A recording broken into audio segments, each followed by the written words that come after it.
Today we're looking at the limited edition Mass Luminosity CMStorm Recon gaming mouse. There are only 500 of these made. There's some specifications written on the back of the box and you've seen the special sticker on it.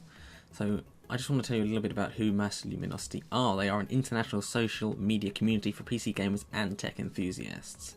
So yeah, it comes with a letter from them of authenticity. Got the normal quick start guide and the mouse itself. It's a gold-plated USB connector there and a non-braided cable. Here's the mouse itself. Okay, so let me tell you a little bit about this.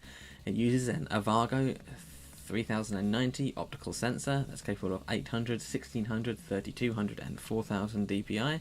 Has 9 programmable buttons, though 2 of those are like left click and right click, and I can't see many people programming them. So it has Omron micro switches for the scroll wheel and the DPI switches. These have audible clicks to them and are rated for 5 million clicks, which is pretty nice. It has 32 kilobytes of onboard memory. This is for storing your profiles of what you want the switches to do and of the colours that it displays. It has a polling rate of 1000 Hz per 1 millisecond, a velocity of up to 60 IPS, that's inches per second, an acceleration of 20 G. Its dimensions are 64.4 by 116.4 by 42 millimeters. The icon you see on the back of the mouse represents human power. Hi guys, okay, so let's talk a little bit more about the Mass Luminosity limited edition Cooler Master Recon mouse, which is basically just a normal Recon, just with this kind of changed here and that. But if you don't, anybody who doesn't know, Mass Luminosity are like a gaming community, an international gaming community, people from all around the world. And I bought this, it's kind of, some of the money went to charity and that, and you know, I like having things that not many people have. There are only 500 of these made, so yeah, but it is basically just a Recon. So I'd like to compare this directly to my current favourite mouse here, as I've probably said before, is the Cooler Master Recon right here, which is my absolute favourite mouse. It's got the perfect balance to it, the perfect button position. I really like it. The difference is, of course, this has an optical sensor, 4000 dpi optical sensor, and this one here has a 4000 twin laser sensor.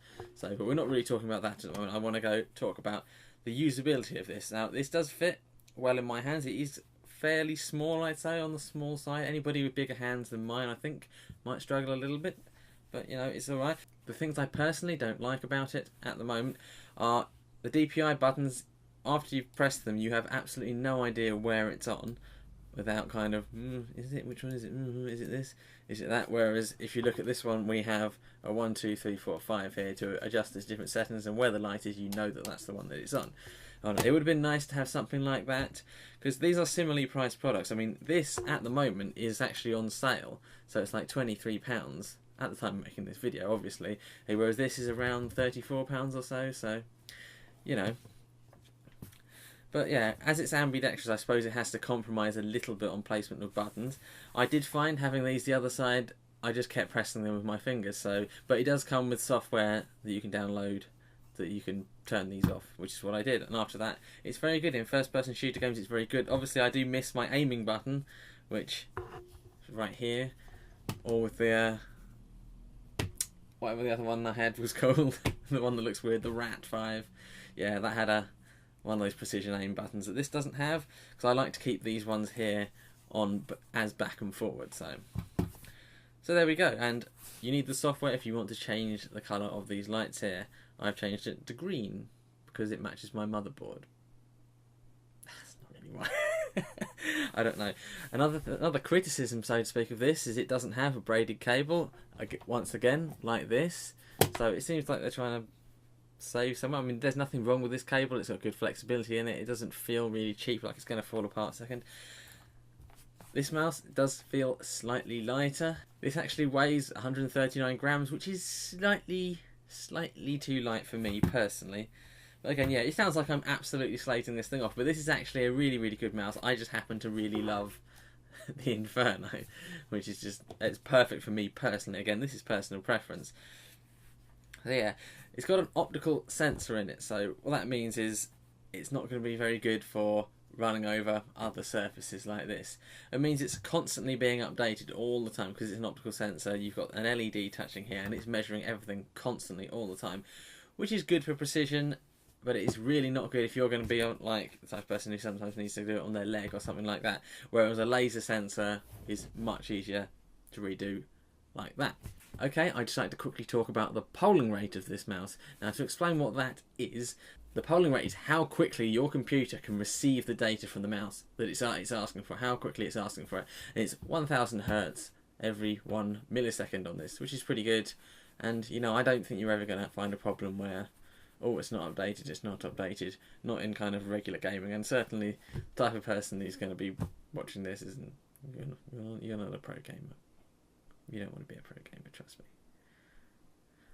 They say it's got 9 programmable buttons, but of course they're including left click and right click, which, I mean, am I just being obtuse? Does anybody reprogram what they are?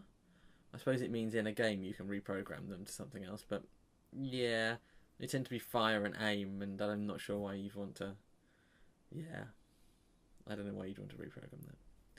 And if you reprogram this to something else, you're just going to keep pressing them with your finger like this as you're going along. So yeah, overall, because it's an ambidextrous mouse, I think it is somewhat compromised in its use, so to speak. But although it really does sound like I'm completely slagging this off, this is actually really good, and the Mass Luminosity community are actually a really good people to deal with. Yeah. So yeah, overall, this actually isn't a bad mouse. I mean, I'm comparing it to something that I particularly like. That is, it's different. It's got a different sensor in it. It's got more buttons on. So you know, that's not it's not really an ambidextrous mouse. I suppose it could be used like that, but it's buttons on the side. You'd have a nightmare pressing them all the time.